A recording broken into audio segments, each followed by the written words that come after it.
Muchas gracias, presidenta. Mi nombre es Eliane Valadez, del canal de YouTube Eli TV Oficial, y le quisiera hacer unas preguntas concerniente a lo presentado. Primeramente, saber si hay algún tipo de taller de alimentación para los padres, para que también tengan conocimiento acerca del programa y cómo lo pueden implementar ellos en casa, porque muchas veces pues el alumno a lo mejor va a alimentarse bien en la escuela, pero llega a la casa y el papá a lo mejor no tiene los conocimientos de cómo pues alimentar a sus hijos. Mario, no sé si comentar. Sí, tenemos mucha información preparada para los padres, madres de familia en el sitio de Vive Saludable, Vive Feliz. En el reporte, por ejemplo, que se les entrega, ahí viene un QR que no solo te ayuda a organizar las citas para que lleves a tu hijo a algún centro de salud, sino que ahí viene mucha información de cómo mejorar la alimentación de tus hijos, cómo inculcarle hábitos saludables, y también la activación física es muy importante. Pero sí, efectivamente, el éxito de este programa tiene que ver también con los padres y madres de familia. Pero es curioso, ahora, presidenta, nos cuentan, en algunas familias los niños son los que les dicen a los papás y las mamás: no me pongas eso en la lonchera porque eso ya no está permitido. Entonces está cambiando, los niños incluso están ahora ayudando a cambiar la cultura de los padres y madres de familia. El tema de Vive Saludable no solo es un programa, está integrado a la nueva escuela mexicana y es algo que se aprende ya en el salón de clase. Y en cuanto a eso, por ejemplo, los maestros, los alumnos ven a los maestros como un ejemplo, ¿no? Muchas veces, pues a lo mejor ven a los alumnos al maestro comer mal, o en la calle lo ven fumando. ¿Qué mensaje hay para los maestros para que sean un buen ejemplo para los alumnos? Aunque este programa no estaba dirigido a los maestros están poniendo el ejemplo. Saben que ya pues, no pueden llevar el refresco al aula de clases, saben que no pueden fumar, eso ya no se podía, pero ellos ya están tomando conciencia de que es un ejemplo para los niños. Yo recuerdo la primera vez, presidenta, que en el Consejo Técnico se pasó esta información y que siempre nos mandan información de cómo se llevan a cabo los consejos técnicos. Pues sí veíamos algunos refrescos en las mesas y obviamente pues, se comentó con las y los maestros, y ellos saben ya que es también parte de la educación que están dando, dar también el ejemplo. Y ya por último, ¿cómo se ajusta el programa de alimentación para los niños en las diferentes regiones del país? Es totalmente regionalizado, si no hay recetas únicas. El recetario que preparó el DIF justamente hace mucho énfasis en eso, en los productos de temporada, en las frutas, verduras de temporada y de la región. Incluso estamos promoviendo estos tipos de alimentación local, porque evidentemente no hay un recetario nacional y único. Es Vive Saludable, vivesaludable.gov.mx. Ahí está todo y hay mucha información, hay videos, hay guías, hay recetarios, en fin, hay mucha información. Muchas gracias. Ponle ahí el video.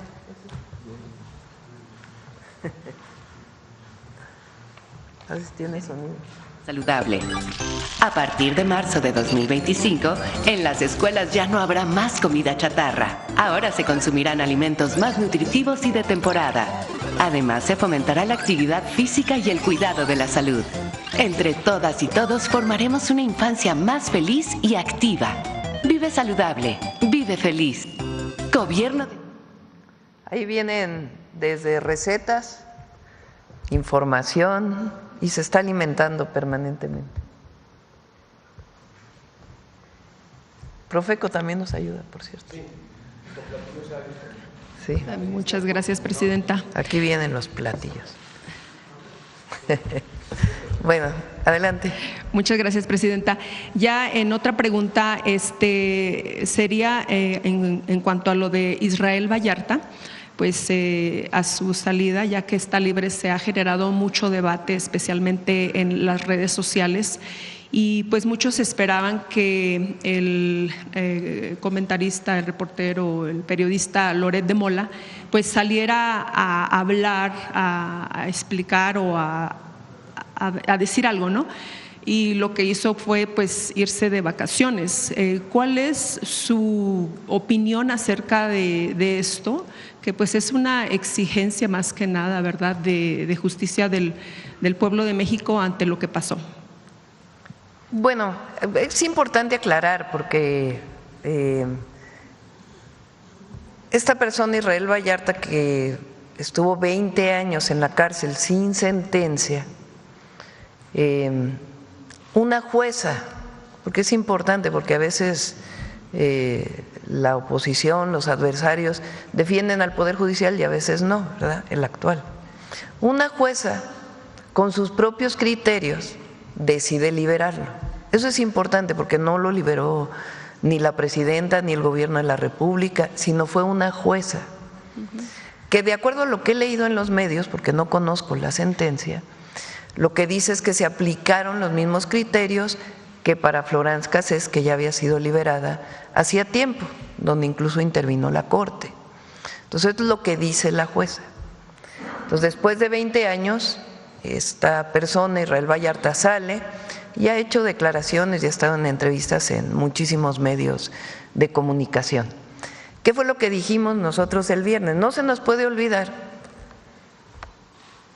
cómo fue el montaje de televisión donde esta persona fue detenida, porque fue un montaje reconocido ya por el propio Loret de Mola y reconocido incluso por la televisora.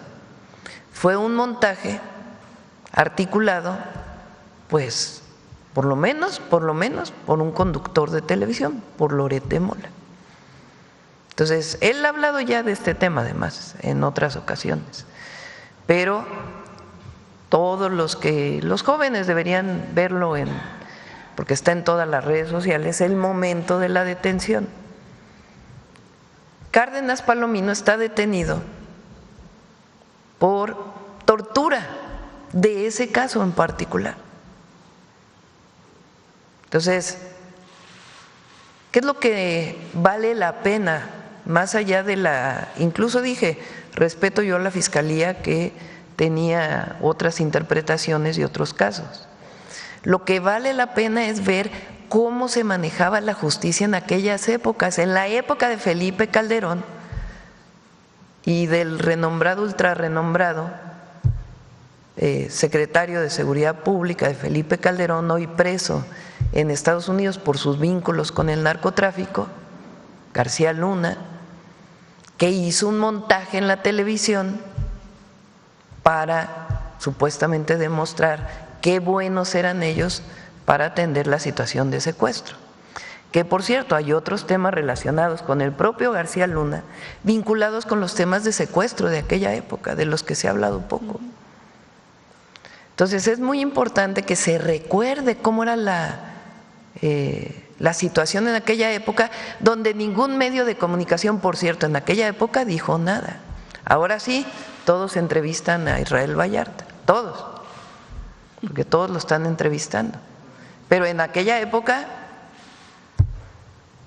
no dijeron nada. Algunos dicen por temor, algunos dicen por no conocimiento, pero lo cierto es que se hizo un gran montaje televisivo con tortura vinculada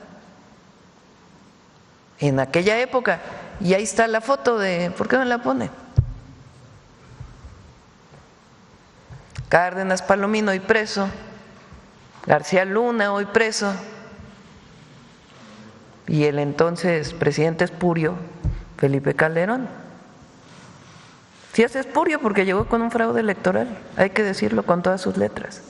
No hay que guardarse las cosas porque la historia es la historia, dándole premios. ¿Ya saben dónde se encuentra Palomiño? Porque Israel Vallarta dijo que lo habían sacado, pero no se sabía dónde se lo habían llevado. Ahí el Gabinete de Seguridad informa en qué centro de detención se encuentra.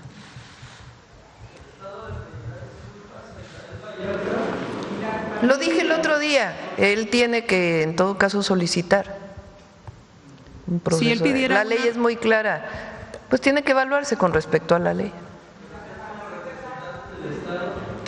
Hay una ley, no es un asunto personal ni subjetivo, hay una ley que especifica cómo debe de hacerse.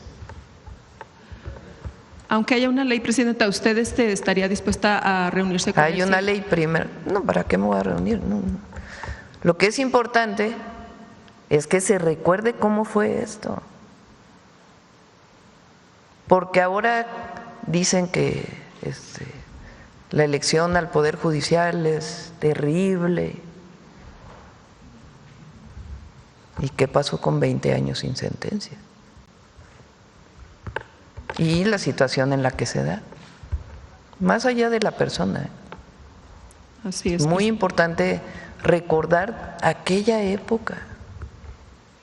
¿Por qué no pones cómo crecieron los homicidios en la época de Calderón?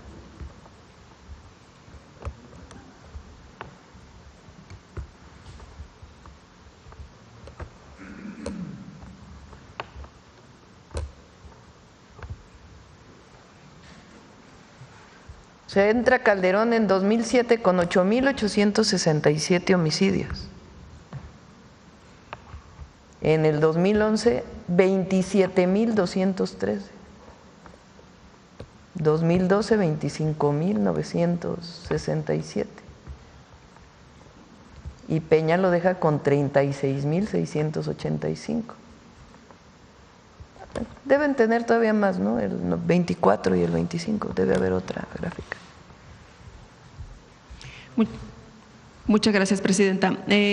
Por último, quisiera preguntarle, tuve la oportunidad de estar en Estados Unidos, en algunos estados, y hablando con la comunidad migrante, hay una preocupación especialmente de los adultos mayores o de las personas que ya están a punto de entrar a un retiro y que por la cuestión del estatus legal no documentados, pues no tienen la posibilidad de que el gobierno en Estados Unidos les dé un retiro. Se sabe que acá se puede tener la pensión siempre y cuando pues estén acá o vivan acá, se registren acá. Pero ahí la pregunta es que si hay de parte de su gobierno algún programa donde ellos puedan hacer un autorretiro cuando pues llegue la hora de que se retiren, ya sea en Estados Unidos o acá en México, pero que los fondos quizás se puedan depositar en México. ¿Por qué no platicas? Lo íbamos a presentar en un día especial el tema del IMSS, pero ¿por qué no platicas la posibilidad que tienen todos los paisanos para inscribirse al IMSS? Muchísimas gracias, Presidenta. Y sí, efectivamente, desde hace 3 años empezamos a construir con el programa piloto de trabajadores independientes, que hoy ya está en la ley, algunos pilotos en consulados de México en los Estados Unidos para ofrecerle a paisanos y a paisanas que pudieran registrarse como trabajadores independientes estando en Estados Unidos y logrando con esto tener la cobertura de la seguridad social también de sus beneficiarios, muchas veces las esposas o los esposos que se habían quedado aquí en México, hijas e hijos y también los padres. Y la verdad ha tenido muy buen resultado, porque de esta manera recuperan todo su historial de cotización ante el Seguro Social. Muchos de nuestros paisanos antes de partir pues tuvieron alguna relación laboral, trabajaron aquí en México en muchísimas actividades. Esto les permite aspirar también, a llegado el momento, por las semanas cotizadas o la edad, pues a poder jubilarse. Pero también algo muy importante, con este mecanismo de persona trabajadora independiente, los paisanos pueden adquirir el crédito, la prerrogativa con el Infonavit. Como sabemos, mucho de lo que se manda para remesas, algunas de las causas, tiene que ver también con el tema de vivienda. Entonces, de esta manera pueden aspirar también a tener un crédito de vivienda.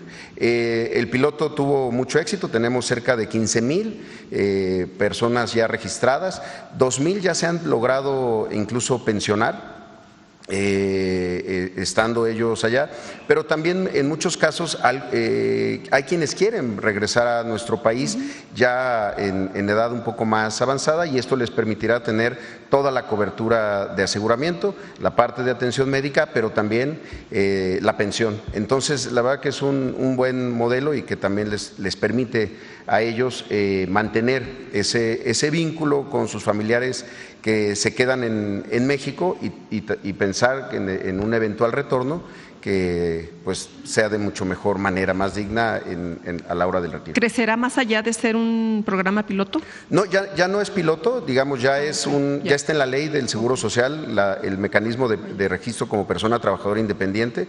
Hay 336,000 aquí en México, cerca de 16,000 en los Estados Unidos. Lo que hemos estado trabajando con la Cancillería son los mecanismos para que a través de los consulados se le pueda dar promoción y que ahí se haga el registro. Un dato curioso que se ha identificado con estos primeros casos es que los paisanos tienen un registro superior al salario base de cotización por los ingresos que ellos tienen en Estados Unidos, y en muchos casos quieren hacer el pago semestral o incluso anual. Ellos dicen, yo pago por todo el año para que no tengan que estar haciendo el trámite, o bueno, el pago mes con mes. Lo que estamos trabajando es en temas de sistemas para hacerlo mucho más automático con los propios sistemas de la red consular. Muchas gracias. Gracias, presidenta. Gracias. Adelante. Gracias, presidenta. Arturo Páramo, Imagen Excelsior. Se publicó por parte de consejeros del INE, ex titulares también del INE, incluso desde el IFE, una propuesta a raíz de su propuesta de que habrá una reforma electoral, una comisión para llevar a cabo todo este proceso. Ahí están proponiendo varios puntos, entre ellos que en esta propuesta pues se haya participación de todas las fuerzas políticas, de todos los sectores. Plantean que no haya ni sobrerepresentación en el futuro, pero tampoco subrepresentación. También establecen mantener la autonomía del INE, que los consejeros no se elijan mediante voto popular, también que el padrón quede bajo la responsabilidad del INE. Son una serie de planteamientos que seguramente usted ya conoce. ¿Qué piensa acerca de ellos? Bueno, hay algunos planteamientos ahí que quieren no que crezca el número de plurinominales, pero que haya más plurinominales en los 500 diputados. Nosotros estamos de acuerdo con eso. La autonomía del INE, evidentemente estamos de acuerdo que se mantenga, que el padrón electoral se mantenga en el INE, todo eso estamos de acuerdo. Vamos a hacer una encuesta también para ver qué opina el pueblo, para ver qué opina la gente. De encuestas previas, la gente no le gusta que los partidos políticos tengan tantos recursos, no hace falta. No le gusta que haya tantos recursos que se destinen a las elecciones, tampoco hace falta para que haya elecciones democráticas. A la gente tampoco le gusta que haya tanto plurinominal de lista, tampoco. Entonces, decidí nombrar a Pablo porque ha estado en varias reformas, no solo electorales, sino políticas en el país. Pues él conoce mucho del tema y vamos a iniciar con una serie de propuestas y sí, que se abran foros de discusión junto con el Congreso, que se abran foros, que se discuta, que se vea qué planteamiento hay desde nuestra perspectiva. Pues no debe haber listas de pluris, tampoco debe haber tanto recurso que se destine a los partidos políticos y a las elecciones,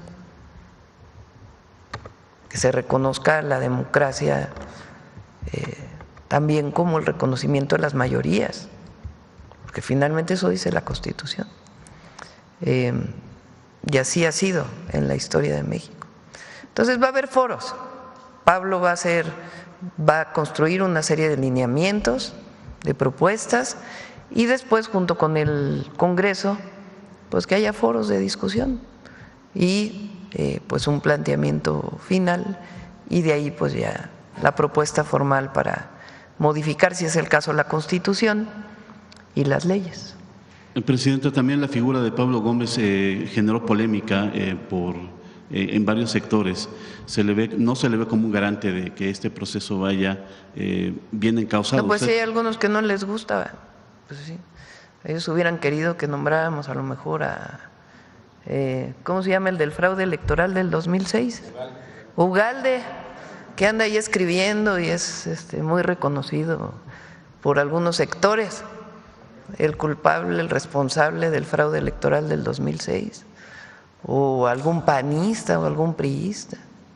No, Pablo es una persona de primera, además ha sido legislador varias veces, ya conoce muy bien la historia de las reformas electorales en el país.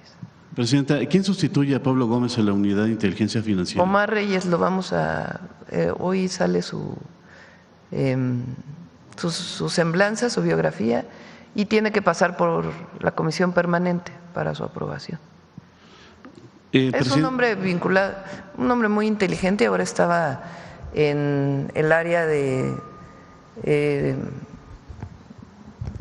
centros penitenciarios, también estuvo conmigo trabajando en la ciudad, primero en un área de inteligencia, después también estuvo de responsable de los centros penitenciarios, es especialista en inteligencia y es un muy buen perfil. Gracias, Presidenta. Ahorita comentó cuál será la ruta más o menos crítica de este proceso de la reforma. ¿Usted está planteando más o menos para qué momento del año estaría lista o sería hasta otro año? ¿En qué momento estaría ya preparada la versión final? Pues es algo que también tiene que determinar Pablo. Vamos a hacer un planteamiento general, ya que él lo coordine y que se abran foros de discusión, pero que participe la gente, no solamente los comentócratas, especialistas en temas electorales, sino que participe la ciudadanía. La encuesta que dijo que se va a aplicar, ¿se aplicaría cuándo y quién la aplicaría? Alguna de las empresas reconocidas que hacen encuestas en el país, con algunas preguntas. ¿Qué opinas de los plurinominales, por ejemplo? A ver qué contesta la gente. Okay, gracias. ¿Qué opinas de que los partidos políticos se lleven tantos miles de millones de pesos? A ver qué opina la gente. Todos, no defendiendo a uno u otro partido, sino que realmente haya menos recursos a los partidos políticos y a todo el sistema electoral en el país. Gracias. Presidenta, revisamos la encuesta de ingreso y gasto que se publicó la semana pasada y vimos algo que nos llamó la atención, lo publicamos, que a pesar de los programas sociales que entrega el gobierno federal y también de los polos de desarrollo que se están generando, la dinámica de distribución de ingreso, el gasto, no ha cambiado mucho. El sureste sigue teniendo menores ingresos, por ende menos gasto. Algunos estados del norte, el centro del país, siguen teniendo más ingreso y más gasto. ¿Cómo se puede cambiar esa dinámica, Presidenta? Porque la expectativa que se tenía era que la gente que tiene menos, la gente más desfavorecida, tuviera más ingresos que pudieran cerrar esta brecha. Sí, tiene más. Es cierto que todavía hay una importante desigualdad en el país y hay desigualdad geográfica también. Disminuyó esta desigualdad con la construcción de las grandes obras estratégicas y ahora su operación. Y nosotros estamos impulsando mucho los polos de bienestar en el sur-sureste y el desarrollo de los puertos como parte pues de el incremento en el ingreso de las familias del sur-sureste del país. El propio tren del sureste, la línea K del tren interoceánico va a ayudar muchísimo esa se termina el próximo año. Todo eso para levantar también el desarrollo económico en el sur-sureste. Pero por ahí hay una gráfica de cómo aumenta el ingreso por decil. A ver si la tienes por ahí. Desde 2018. A ver, préstamelo.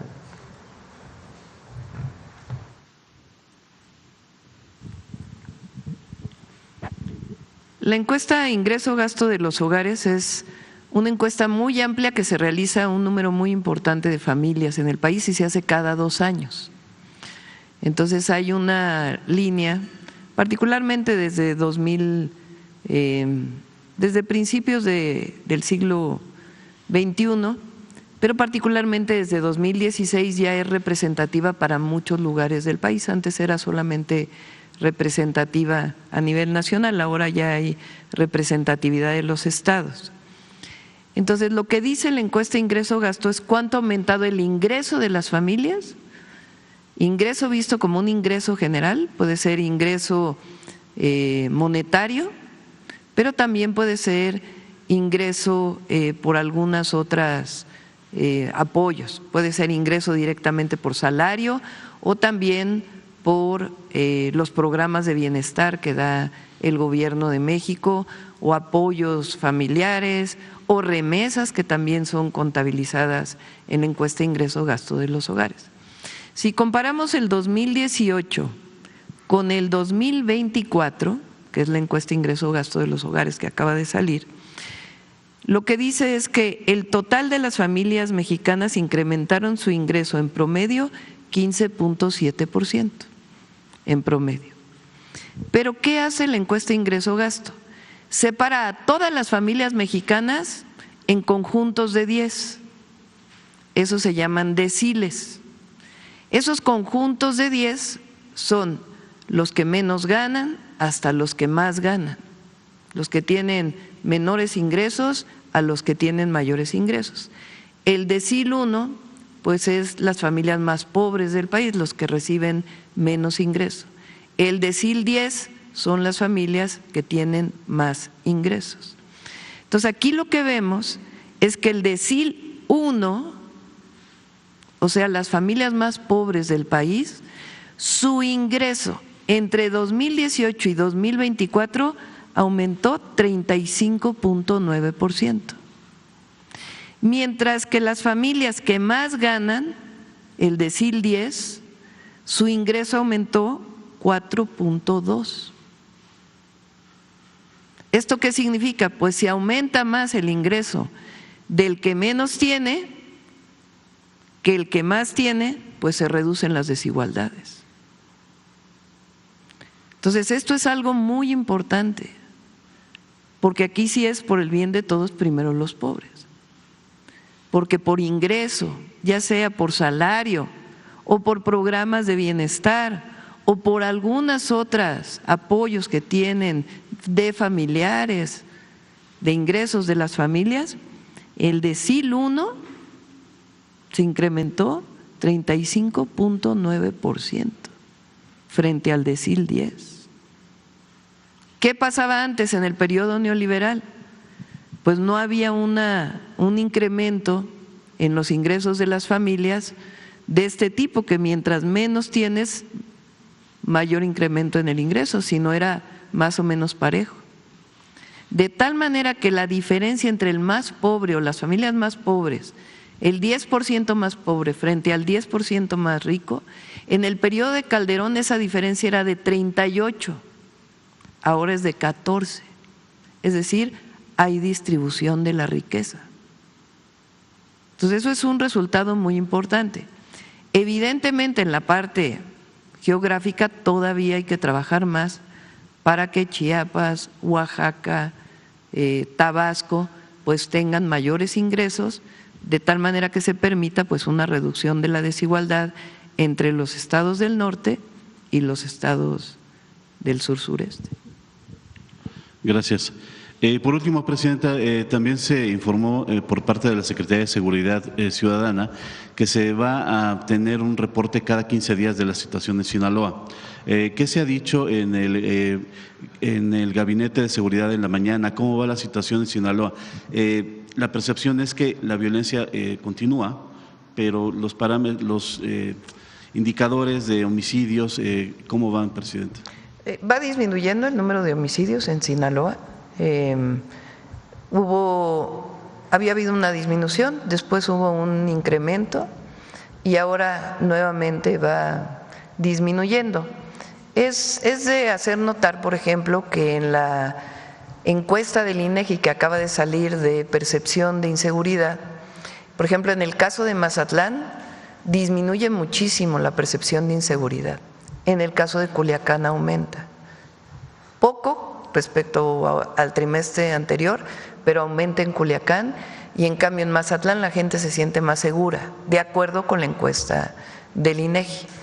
Entonces van a seguir yendo el Gabinete de Seguridad cada 15 días, no solo se reúnen con el gobernador, con el secretario de Seguridad, la procuradora, sino también con sectores de la sociedad de Sinaloa, desde empresarios hasta pequeños comerciantes y familias de Sinaloa.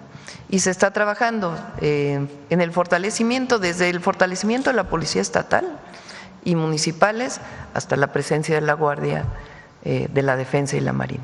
¿Cuándo comenzará a verse un cambio en la dinámica del Estado? Es decir, han cerrado comercios, se ha ido gente y… bueno, por ejemplo, Mazatlán depende de la zona de Sinaloa. Culiacán, pues, es, digamos, la que más ha vivido esta situación de violencia. También Mazatlán en alguna época y el sur también ha tenido, digamos, momentos mayores y menores. Pero la ocupación, por ejemplo, hotelera en Mazatlán está creciendo de manera muy importante. La llegada de cruceros nunca se ha detenido. Entonces, y en Culiacán se está ahora interviniendo pues de manera más integral. Entonces es nuestro compromiso con el pueblo de Sinaloa de que vamos a estar ahí, de que no nos vamos a ir.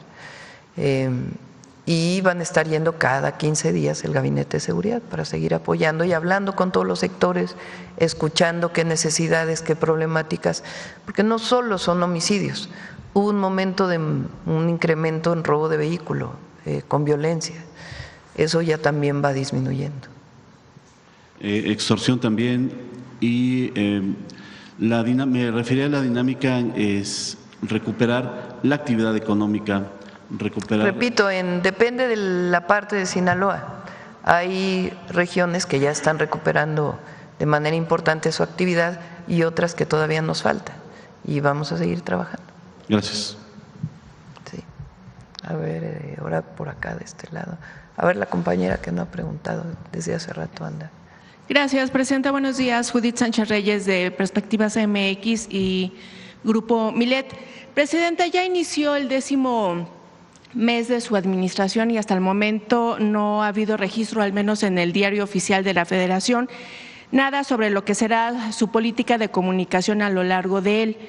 En el sexenio pasado se establecieron algunos lineamientos de contratación de medios basados en diversos criterios, pues como las estadísticas en cuanto a audiencias, lectores, especialización. Es que volteé a ver acá porque pues, nos vemos todas las mañanas. Y perfil del público objetivo en cada campaña. Esta política de comunicación buscaba, o así se dio a conocer, la equidad en la asignación del presupuesto, es decir, que ningún medio podía concentrar más del 25% de una campaña. También ofreció transparencia en el gasto y la rendición de cuentas, y algo muy importante es que pues quedaba prohibido la utilización de la pauta oficial como mecanismo, ¿no?, para premiar, castigar o presionar o privilegiar algún medio de comunicación. Entonces, en ese sentido, preguntarle si habrá campañas de su gobierno con pauta comercial a futuro, o seguirá operando bajo los lineamientos establecidos por la política de 2019 o presentará una nueva. Si es así, pues tiene previsto… Ahora, por ejemplo, la campaña del fentanilo está en varios medios, aparte de los tiempos oficiales. sobre todo son las campañas educativas, y se mantiene el mismo presupuesto a los medios que en el 2024, no hay aumento. Pues es como una tercera parte de lo que daba Peña en su periodo, en el 2024, y hay una distribución de acuerdo a pues los criterios, sobre todo de hasta cuánta gente acceden, su rating, digamos, y algunos que de plano sí pues no tienen apoyos pues porque deben impuestos, ¿verdad? Entonces siguen, digamos, su política de comunicación social sigue basado en los lineamientos que se presentaron al inicio del sexenio pasado. En general sí. No habrá ninguna actualización, o al menos no la tiene contemplada. Vamos a ver si hacemos una actualización, pero en general son los mismos criterios. Bien, presidente, gracias. En otro tema, y a lo mejor aprovechando aquí la presencia del director del Seguro Social, en Aguascalientes tenemos información de que se tiene previsto instalar una unidad ligera de hemodiálisis hecha con material flexible, móvil, ¿no? Sobre todo, por ejemplo, de lámina, que son desmontables sin permisos sanitarios ni personal capacitado y con el costo un poco más del doble de lo que hoy se paga en clínicas de primer nivel, es decir, que de 980 pesos se pasaría a aproximadamente 2,800. La empresa que pretende instalar estas unidades móviles es CreaMedic, a la cual se le adjudicaron el contrato de este proyecto y que es la misma que durante la pandemia de COVID-19 instaló hospitales con este tipo de material en la Ciudad de México y ahora, bueno, se pretende replicar este modelo. En ese entonces hubo algunos señalamientos por la baja calidad y el sobreprecio que ofreció esta empresa. Esto ha generado, presidente… ¿Por parte de quién es el contrato? De una empresa que se llama CreaMedic. ¿Pero quién lo está contratando? El Seguro Social, ajá. Aquí esto, bueno, ha generado un poco de incertidumbre, de preocupación en lo que es los pacientes, porque obviamente al ser unidades móviles, piensan que quizá no van a tener las condiciones sanitarias para poder hacer un tratamiento de esta naturaleza. Saber cuáles son, digamos, los beneficios concretos que se esperan o se esperarían que se brinde con este modelo a los pacientes en comparación con las opciones que se tienen actualmente y qué medidas se están tomando, pues obviamente las autoridades sanitarias, para garantizar que estas unidades ligeras de hemodiálisis que se planean instalar no solamente en Aguascalientes, sino al parecer en 5 estados más, cumplan los estándares de calidad y seguridad necesarios, pues justo para proteger la salud de los pacientes renales. Muchísimas gracias, Presidenta. Sí, este tema lo hemos estado anunciando, divulgando. El tema de la hemodiálisis fue uno de los servicios que más se subrogó y más se privatizó en el Seguro Social. Se tienen 2 modelos para una persona en hemodiálisis. Una prestación directa en un hospital o en una unidad, como sea, va a ser esta, en donde el propio personal del Seguro Social es quien lleva a cabo todo el proceso de la diálisis, nefrólogos, nefrólogas, personal de enfermería especializado. Y hemos estado recuperando, nacionalizando, si se puede decir así, todo ese servicio de hemodiálisis. Por un lado, porque hay diferentes tipos de calidad entre los prestadores de servicios privados. Segundo, porque cada vez que se hacía un proceso de licitación y se cambiaba el proveedor, pues el paciente tenía que ir cambiando.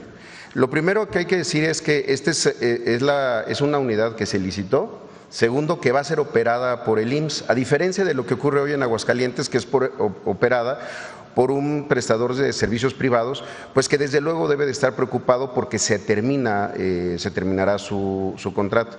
En segundo lugar, todas estas instalaciones se han hecho y todas tienen licencia por COFEPRIS y se han hecho sí con materiales innovadores de construcción, pero con absolutamente todas las NOMS mexicanas, contemplan máquinas de última generación, disponibilidad 24 horas al día. Hay personas que muchas veces en la noche se llevan a cabo las terapias de sustitución renal. También consultorios de nefrología que no siempre tienen los prestadores privados, áreas de estabilización, zonas de aislamiento, sanitarios, todas las áreas de servicio, estacionamiento. Es decir, es una mucho mejor calidad de la atención. No son móviles, eso sí es importante señalarlo, no son unidades móviles, trailers, containers, se ha dicho absolutamente de todo. Pero sí estamos, la verdad que muy definidos en recuperar la atención directa por parte del Seguro Social. Insisto, la prestación del servicio la hace el seguro con su propio personal. A diferencia de lo que ocurre hoy en Aguascalientes. Incluso hubo un amparo, por cierto, allá por parte de la empresa que perdería eventualmente la prestación del servicio. Cosa curiosa, cuando una institución está creciendo en su capacidad de atención, que se ampare a alguien para decir yo quiero seguirle dando el servicio a pesar de que ya tendrá el IMSS su propia capacidad. Es una unidad muy grande de 97 sillones de hemodiálisis. Ahora, efectivamente, esta misma empresa fue quien operó el autódromo, el City Banamex durante COVID, y la verdad que los resultados en términos de atención, calidad de la atención para pacientes graves, al principio se pensaba que iban a ser unidades solamente para convalecientes y al final terminaron siendo para incluso con terapias intensivas, que nos permitía pues ampliar la cobertura y poder atender a todas y a todos quienes lo necesitaban. O sea, la calidad de estas unidades está 100% garantizado. Totalmente, y es superior a muchos proveedores actuales del Seguro Social que prestan el servicio de manera indirecta o subrogada. Gracias. Gracias. Presidenta, en otro tema, quizá un poco más local porque tiene que ver aquí de la Ciudad de México, pero creo que es importante. Desde hace mes y medio en algunas estaciones, por ejemplo de hidrocina, se han registrado algunos inconvenientes como la demora en la carga de combustible, derivado de que el parque vehicular del Gobierno de la Ciudad de México, que incluye alcaldías y dependencias, compran gasolina y diésel y el pago al hacerse con tarjetas electrónicas a veces presentan falla. Esto pues ha provocado una serie de filas larguísimas, incluso a veces en sentido contrario, que han comenzado a afectar la movilidad de los habitantes que están o viven en calles aledañas a estas gasolineras. Con estas problemáticas realizamos una investigación y encontramos que vehículos oficiales de todo el Gobierno de la Ciudad de México dejaron de comprar combustible a Pemex en junio pasado y para el segundo semestre de este 2025 lo comenzaron a adquirir con esta empresa privada que, por cierto, pues vende 99 pesos más cara. Conductores, por ejemplo, de camiones de basura y algunos testimonios de policías capitalinos con los que pudimos platicar, nos comentaron que incluso se han dado cuenta que el combustible no rinde igual, por lo que piensan que incluso pues puede estar rebajado. Llama la atención porque que se haya dado este acuerdo con esta empresa privada que ha sido pues incluso señalada de vender combustible robado y aunque ha presentado amparos, pues los señalamientos ahí estuvieron. Entonces, preguntarle si usted tenía conocimiento de que el contrato con Pemex Transformación Industrial en la Ciudad de México se había cancelado para la venta de gasolina y el diésel al parque oficial. Y pues a qué se debe este cambio, tomando en cuenta que pues desde el sexenio pasado se estuvo diciendo que se iba a buscar una autosuficiencia energética a través de Pemex. Pues tiene que contestarlo la ciudad, ¿verdad? ¿Usted no tenía conocimiento de esto? Son contratos que se hacen desde la Ciudad de México para su parque vehicular, desde patrullas hasta camiones de basura, etcétera. Cuando fui jefa de gobierno había un contrato con otras empresas, nosotros lo cambiamos para que fuera Pemex y hicimos algunos cambios para que no tuvieran que trasladarse demasiado los vehículos para cargar en una gasolinera, sino que les quedara muy cerca. Entonces, bueno, vamos a esperar a ver qué dice la ciudad, cuál fue el criterio para poder hacer este cambio de contrato. Bien, presidenta, y finalmente, sobre el crematorio Plenitud en Ciudad Juárez, también tuvimos la oportunidad de entrevistar ahí a algunos familiares, en este caso a dos madres cuyos hijos fallecieron en 2021 y 2023 y contrataron los servicios de una de las funerarias involucradas pues en este caso y tienen la duda de si las cenizas de sus hijos pues realmente son las que resguardan en sus domicilios.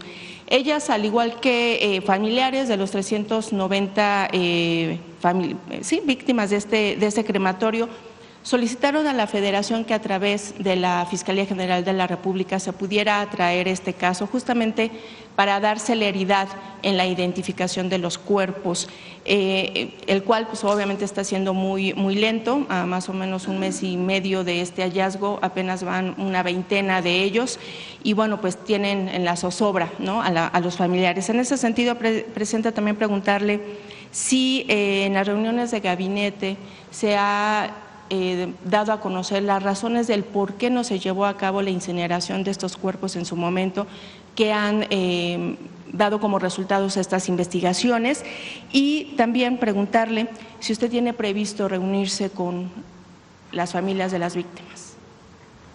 Es un caso que lleva la Fiscalía del Estado de Chihuahua, se les apoya en lo que necesiten. Y le voy a pedir a Rosa Isela Rodríguez, la secretaria de Gobernación, que entre en contacto con las familias para ver en qué más podemos ayudar. Y, por ejemplo, el avance de las investigaciones se van a estar dando a conocer de manera… Es que lo lleva la Fiscalía de Chihuahua, ellos son los que están llevando el caso. ¿Y la Federación no pretende o no ve viable atraer el caso, dado la magnitud del hallazgo? Vamos a pedirle a Rosa Isela que hable con las familias para ver… tendría que en todo caso decidir la Fiscalía si ellos atraen el caso o no, por la investigación que pudiera desarrollarse. Pero vamos a pedirle a Rosa Isela que entre en comunicación con las familias a través de, sobre todo, la Comisión de Víctimas para ver en qué podemos apoyar. ¿Qué mensaje usted les enviaría, Presidenta, a estas familias? Que vamos a entrar en contacto con ellos para poderles atender y escuchar sus solicitudes, sus denuncias y poder apoyarlos en lo que se necesite. Gracias. A ver acá. Muy buenos días, Presidenta. Armando Jefferson, de Publimetro México.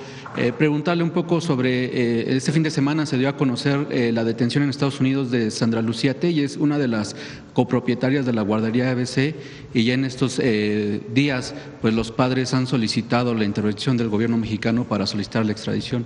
Preguntarle si desde su administración ya se analiza esta solicitud. Sí, si gustan, que pueda informar Relaciones Exteriores en un momento, pero sí, pues hay que solicitar la extradición, evidentemente. Lo que no tengo claro es si ya se solicitó o si está por solicitarse. ¿Qué mensaje le mandaría a los padres de las víctimas? Siempre estar con las víctimas, siempre. ¿Tiene contemplada algunas reuniones con ellos luego de esto? Me reuní con algunos de ellos en Sonora cuando estuve, quedamos de también Rosa Isela poderlos atender. Zoe se ha reunido muchísimas veces con padres y madres de la guardería ABC y lo que haga falta para reunirnos con ellos. Y en otros temas, Presidenta, este fin de semana también se registró un motín en un penal de Veracruz. Hemos estado revisando cifras sobre pues el reporte que existe en la población en los penales y actualmente existe cerca de una sobrepoblación de más de 20,000 reos. Preguntarle si desde su administración ya se perfila alguna estrategia para poder pues disminuir el exceso de reos en los penales. Sí, preferiría que también fuera el Gabinete de Seguridad cuando venga, que pueda informar. Es Omar Reyes quien ahora va a la UIF, hizo una serie de estrategias para los centros penitenciarios, tanto de cambiar a personas privadas de la libertad de un lugar a otro, algunos llevarlos a ceferezos federales, y también esquemas de empleo y otras acciones para la reinserción. Entonces, si gustan, el Gabinete de Seguridad que pueda dar los números y las estrategias que estamos siguiendo. Perfecto. Y en otro tema, Presidenta, pues este fin de semana la presidenta de Morena visitó el estado de Nuevo León, donde pues bueno, en esa entidad ya pues están calentando los ánimos con el rumbo de la elección y pues se busca presuntamente, ha trascendido descarrilar una posible candidatura de Tatiana Cloutier, esto debido a pues una presunta relación con Alfonso Romo y pues inversiones que tiene en la cuenta, bueno, en la casa de Banco Vector. Preguntarle qué llamado le haría a la funcionaria. ¿A la funcionaria? Pues Morena tiene que definir sus tiempos, ¿no? Y por último, pues este fin de semana, pues dos mexicanos brillaron. Uno es Isaac del Toro, el ciclista, y el periodista. Sí. ¿Traemos video? Randall. ¿También de Isaac del Toro? Pues qué mensaje le daría a ellos, a estos pues atletas mexicanos. Muchísimas felicidades, reconocimiento pleno, la disciplina y el trabajo que se hace para llegar a esos niveles de alto rendimiento es algo extraordinario y por supuesto pues ponen en alto el nombre de México, así que muchísimas felicidades. Muchas gracias. Sí, pónganlos a ver.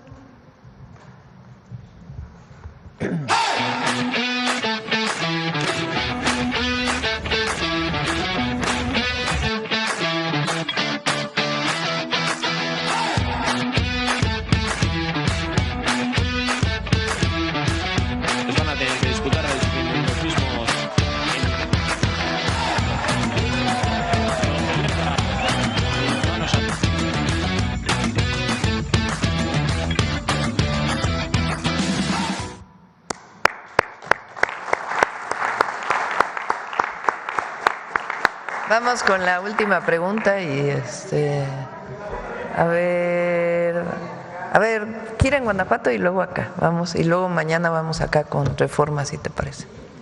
Adelante. Muchas gracias, Presidenta. Celsin Juárez, de noticiasdefrente.com. Preguntarle sobre su gira del fin de semana en Guanajuato, específicamente en Celaya, un estado pues muy golpeado por la delincuencia. Presidenta, ¿cómo fue el recibimiento de la gente en Guanajuato? Muy bonito. ¿Cómo percibió ahora esa entidad? Ponle la foto ahí. Fuimos primero a Silao, ahí inauguramos un centro libre para las mujeres. Es muy bonito ese proyecto, son centros de atención y espacio de desarrollo de las mujeres. Queremos hacer uno en cada municipio. Es un proyecto municipal, estatal y federal que lleva la Secretaría de las Mujeres. De ahí nos fuimos a Guanajuato, a un hospital del IMSS que vamos a inaugurar en diciembre, ya se comprometió Zoé. Y después fuimos ¿a dónde fuimos? A Celaya. A Celaya, el Centro de Atención de Becas. Han pedido mucho los padres y madres de familia que haya un espacio de atención para las becas, que además va a tener algunos otros desarrollos que ya vamos a informar. Y la verdad, pues, muy bonito el recibimiento. Miren. No nos dejaban pasar con la camioneta para la entrada al hospital ahí en Guanajuato. Y pues ahí me subí a la orillita de la ventana con un megáfono para poder saludarlos a todos. Sí, ¿Cómo percibió ahora esta entidad, Presidenta? Pues hemos hecho un trabajo importante en seguridad. Todavía es necesario seguir trabajando, ¿no? Pero han disminuido de manera importante los homicidios y vamos a seguir trabajando. Todavía hay problemas relacionados con la seguridad y también Guanajuato es el estado con mayor número de personas con problemas de adicciones y también hablamos con Mario para poder ampliar el número de preparatorias y hacer un campus de la Universidad Nacional Rosario Castellanos también en Guanajuato, pues que permita que los jóvenes tengan acceso a la educación, que es fundamental. León, ¿cuántas prepas va a haber ahora en León? 2 reconversiones y una prepa nueva. Fíjense, León tiene una sola preparatoria pública. Entonces ahora, este año, en septiembre, inicia una nueva preparatoria pública y 2 reconversiones, y vamos a seguir ampliando el número de preparatorias, no solo en León, Guanajuato, sino en todo Guanajuato. Gracias, presidenta. Y continuando con el tema sobre la liberación de Israel Vallarta, como lo acaba de mencionar, pues fuimos testigos de este montaje y cómo incluso a través de este noticiero en vivo y en cadena nacional pues fue objeto de golpes. Este fin de semana que estuvo en varias entrevistas, Israel Vallarta declaró que cuando salió del penal aparecieron los hombres que lo golpearon en 2005. Presidenta, saber si Israel contará con protección, si está garantizada su seguridad ahora que está en libertad. Pues él tiene que solicitar, si es que considera que hay una situación de riesgo, y es analizado por un comité, si es que está en situación de riesgo, y se le apoya, como a cualquier otra persona. También preguntarle, presidenta, sobre la publicación en un medio internacional que acusa al gobierno mexicano de vínculos con cárteles y que señala especialmente el caso del senador Adán Augusto y su relación con Hernán Bermúdez. Esta publicación menciona específicamente que este caso intensifica o tensa esta relación que mantiene el gobierno de México con Estados Unidos. ¿Usted qué opina al respecto? Pues no es cierto. Nosotros lo hemos dicho aquí sobre este caso y cualquier caso. Nosotros no vamos a cubrir a nadie, pero tiene que haber investigaciones, porque no es un asunto subjetivo que a la presidenta se le ocurra. No, tiene que haber una investigación que en todo caso determine si alguna persona es presuntamente responsable de algún delito. Pero no hay un problema de tensión relacionado con esto. Es como el invento de los 22, de la lista de los 22 famosos, que tanto estuvieron diciendo en los medios de Estados Unidos que el premio Pulitzer, ¿cómo se llama? Tim Golden sacó que, igual que sacó en el pasado, sacó que había una tensión terrible porque había no sé cuántas personas en una lista, y luego la Embajada de Estados Unidos sacó un comunicado que dijo no hay ninguna persona ni ninguna lista en este caso. Entonces hay personas que no quieren que haya una buena relación entre México y Estados Unidos, y nosotros con nuestras diferencias, porque hay sus diferencias, con nuestra defensa firme de la soberanía nacional y de nuestros derechos y del respeto a México, buscamos una buena relación con el gobierno de Estados Unidos. Primero porque somos socios comerciales y queremos que continúe el tratado comercial y que siga habiendo esta integración económica con respeto a nuestras soberanías. Y segundo, pues porque en Estados Unidos viven millones de familias mexicanas. Hay relación, pues no solamente de amistad entre familias, sino relación familiar, cultural, más de 3,000 kilómetros de frontera. Entonces colaboramos, nos apoyamos, siempre defendiendo el respeto a México, a nuestra soberanía. Pero pues hay quienes buscan argumentos que no son reales para poder decir que hay una tensión especial. No la hay.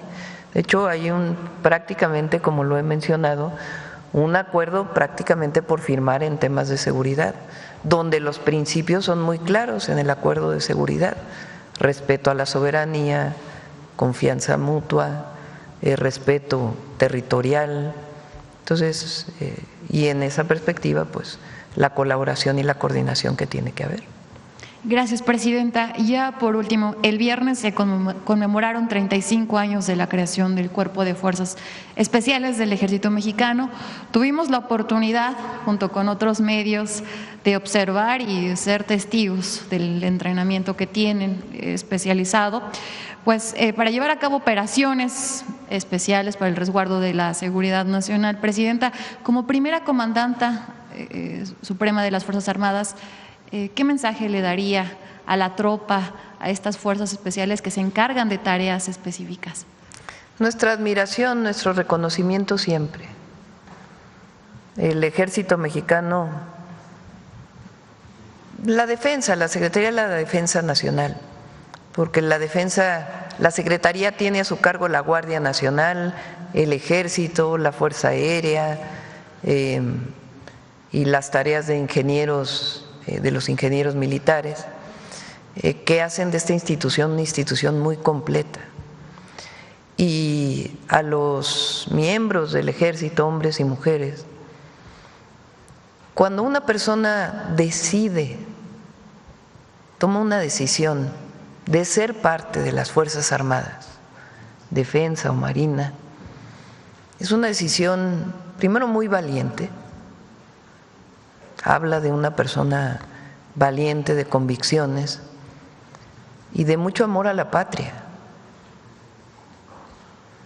Y como decimos nosotros, esa decisión valiente pues tiene que ver con una formación de lealtad, de disciplina, de honestidad, de amor a la patria y de amor al pueblo. El Ejército Mexicano es pueblo uniformado. No se nos puede olvidar que el origen del Ejército Mexicano es el ejército de Carranza y después donde se suman todas las fuerzas revolucionarias. Cuando viene el golpe de Estado a Madero,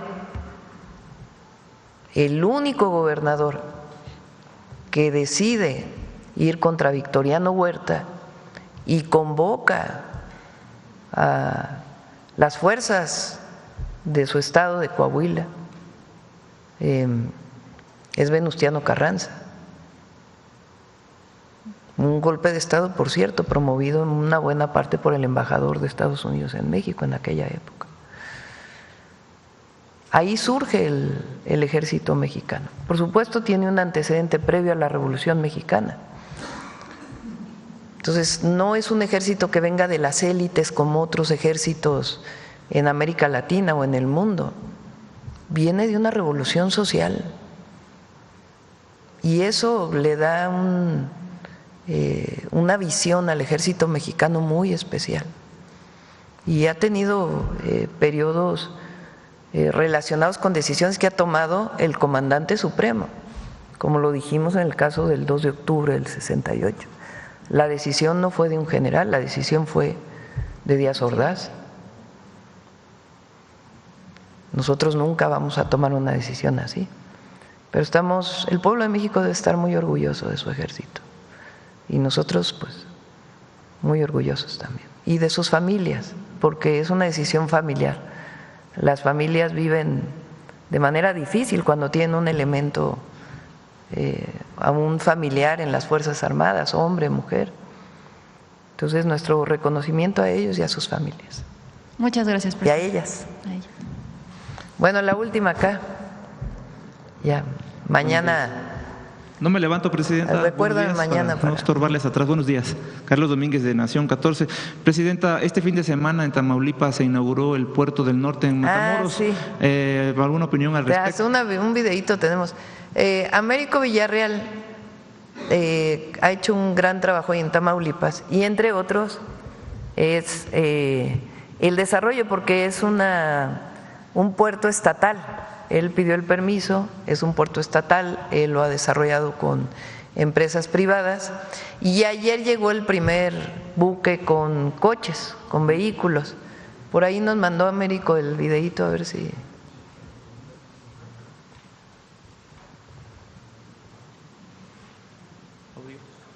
Ya tiene la escollera. Tuve la oportunidad de ir hace varios meses. Y tiene muchísimo potencial ese puerto, muchísimo. Puerto del Norte le llaman.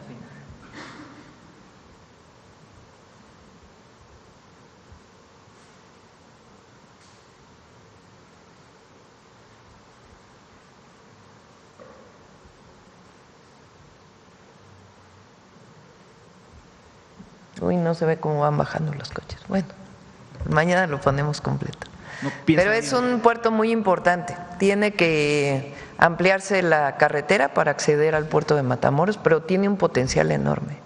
Entonces, muchas felicidades al gobernador de Tamaulipas. Ahí se ven cómo van.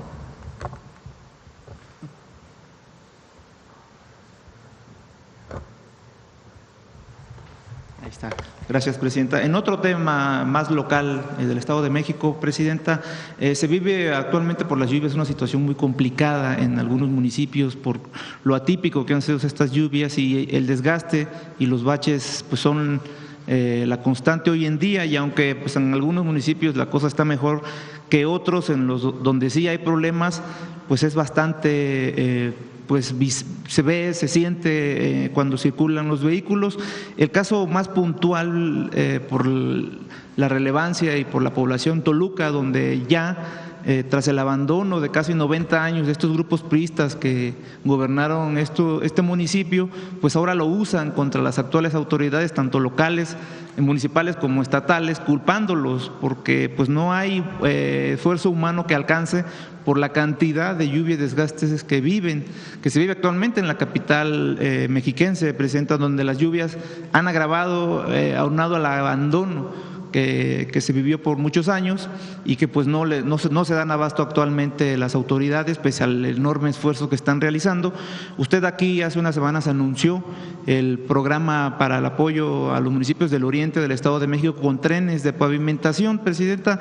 En este sentido, pues preguntarle qué tendría que hacer otro municipio que se ve en estos problemas de bache, que no tienen recursos ni económicos ni humanos para poder abastecer esta necesidad, para que su administración pues les facilite estos trenes de pavimentación. No es tan caro comprar un tren de pavimentación y hay maquinitas para el bacheo también. Estábamos viendo el otro día, son como 2 millones de pesos. Digo, es caro para una persona, ¿verdad? Muchísimo dinero, pero para un municipio como Toluca pues podría adquirirlo y pedirle ahí a Jesús Esteva pues que dé la asesoría, la orientación. Nosotros, ahora que termine el periodo de lluvias, la temporada de lluvias, vamos a darle el segundo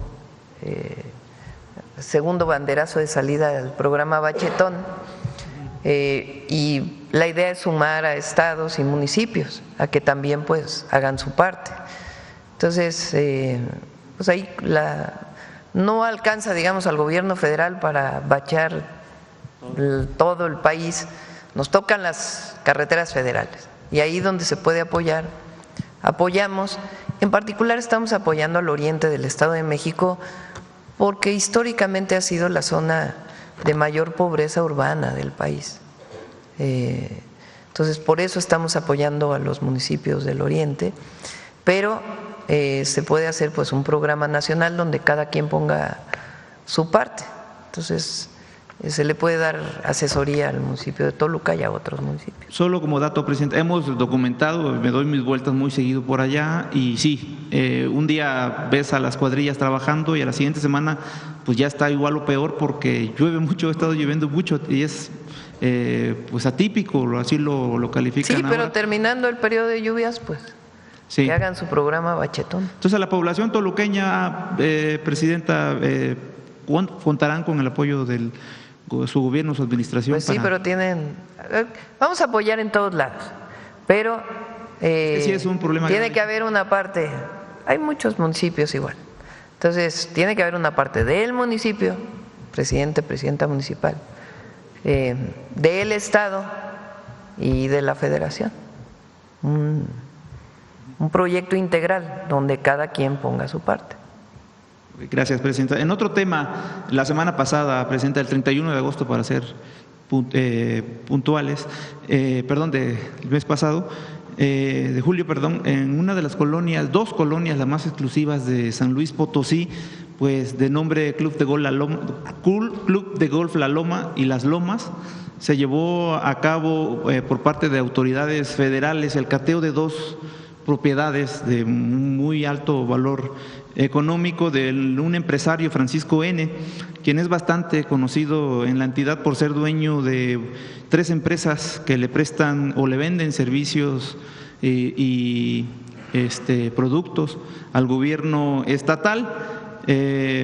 Durante 4 años esta empresario ha mantenido una relación muy estrecha con el gobierno a través de licitaciones directas y adquisiciones de supuestos, repito, bienes y servicios para la seguridad pública, así lo argumentan, pero según investigaciones de un colega periodista local, Omar Niño, estas empresas eran usadas, y están públicas ya todos estos temas, eran usadas para dos cosas por el secretario general de Gobierno, Presidenta. Una era desviar recursos del erario público a través de la compra de estos bienes y servicios que son intangibles, como son softwares y programas, así como capacitaciones a su puesto personal. Y dos, espiar a políticos, empresarios, medios de comunicación, opositores a través de campañas de desacreditación, el hackeo también a sus portales e incluso a sus dispositivos móviles, a cualquiera que se opusiera o cuestionara fuertemente a la administración local encabezada por el gobernador Ricardo Gallardo. Presidenta, sobre este cateo a estas propiedades en la capital potosina, pues la gente lo ve bien, porque pues viven diariamente bajo este tipo de campañas de desacreditación hacia cualquiera que levante la voz en contra de lo que no les parezca de la administración, y lo vieron con buenos ojos, lo celebraron, pues lo ven como un acto, un alto a la intolerancia del gobierno estatal, usando recursos públicos como como siempre, que les permiten continuar con lo que ya he denunciado aquí en algunas ocasiones, y que el pueblo también, que son las campañas, una campaña anticipada que está muy latente allá en el Estado, Presidenta. Sobre esto yo sé que no le corresponde tal vez a usted, pero sí, quizás mañana en el informe de seguridad, si no me equivoco, será mañana o la próxima. Es hasta el próximo martes, el de seguridad, porque hasta el miércoles se cierran las cifras de julio, entonces lo dejamos hasta el próximo martes. Mañana viene Pemex. Sí.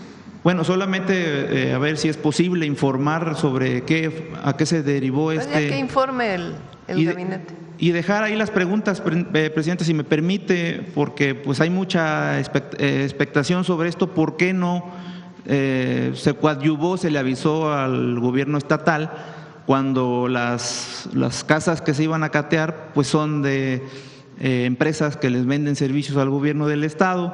Informe el gabinete. Se dijo que se hallaron armas, y esto es verdad. ¿Qué tipos de software, equipos? Porque sí se vieron. Informe el gabinete de seguridad. ¿Y dónde se encuentra el empresario que fue arrestado también, sí. Presidente? Bueno, vamos con, ahora sí nos pasamos. Creo que es adelante. Ya otro día contestamos sobre eso. Con su permiso, Presidenta, muchas gracias. Desde que vimos cosas tan admirables, no sabíamos qué decir, o si era verdad lo que por delante parecía. Que por una parte en tierra había grandes ciudades, y en la laguna otras muchas, y por delante estaba la gran Ciudad de México. Esta cita de Bernal Díaz del Castillo es tan solo una muestra del asombro que causaba la grandeza de México Tenochtitlan. Hoy, gracias a diversas fuentes históricas, sabemos que Tenochtitlan era más que su templo mayor. La ciudad estaba dividida en 4 tlaxilacali o barrios de esencia comunitaria, donde se llevaba a cabo la vida del pueblo mexica. En los barrios no solo estaban las casas de la gente, también se encontraba el templo de cada comunidad, la plaza pública y la escuela o tepochcali, es decir, los espacios de acción y decisión colectiva de los mexicas. Por ello, podemos afirmar que México Tenochtitlan era una ciudad de esencia comunitaria, característica que sobrevive en la organización de nuestros pueblos originarios y que hoy revaloramos como parte fundamental del humanismo mexicano. Veamos el video, por favor.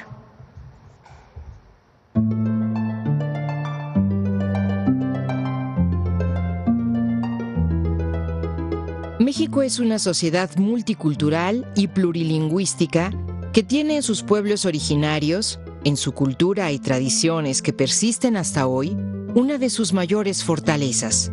Su historia está estrechamente ligada a sus ciudades. La Ciudad de México Tenochtitlan, una de las más esplendorosas del México antiguo, construida en medio del gran lago de Texcoco, es uno de los mayores logros de la civilización mexica. Fue fundada en 1325 después de un largo peregrinar del pueblo mexica de 260 años desde Aztlán, su lugar de origen. La ciudad se erigió sobre un islote y se extendió ganándole terreno al agua a través de notables obras de ingeniería hidráulica.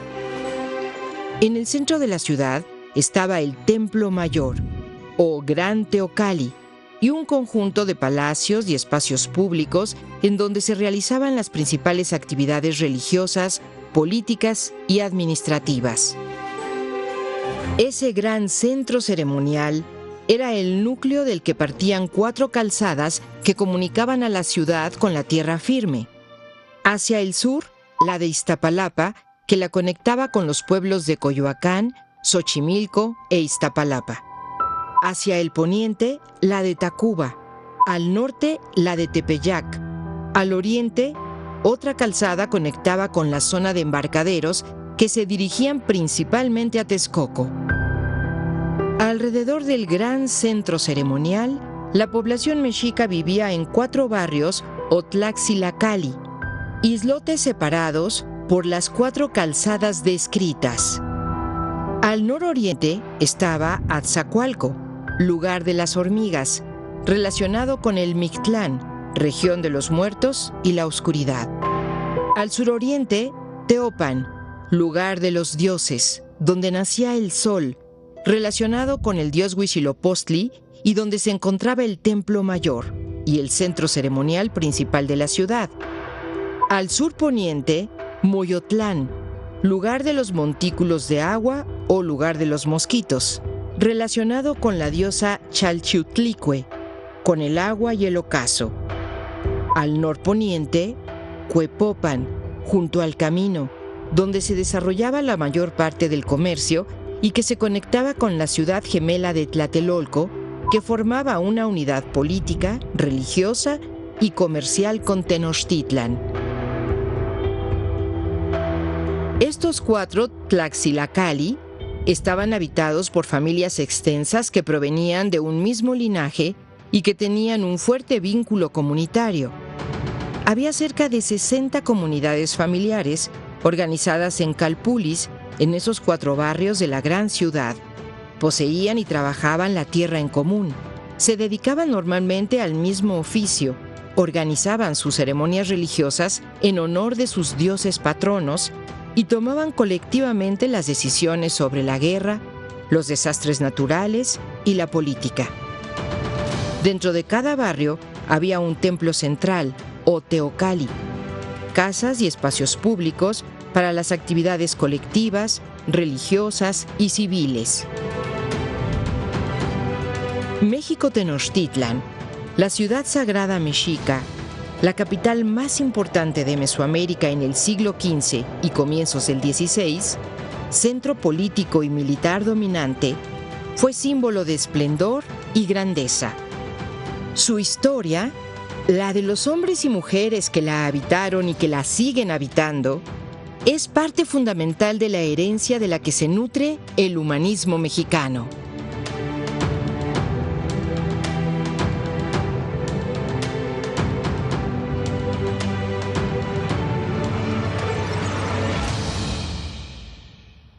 Muchas gracias. Buen día, nos vemos mañana.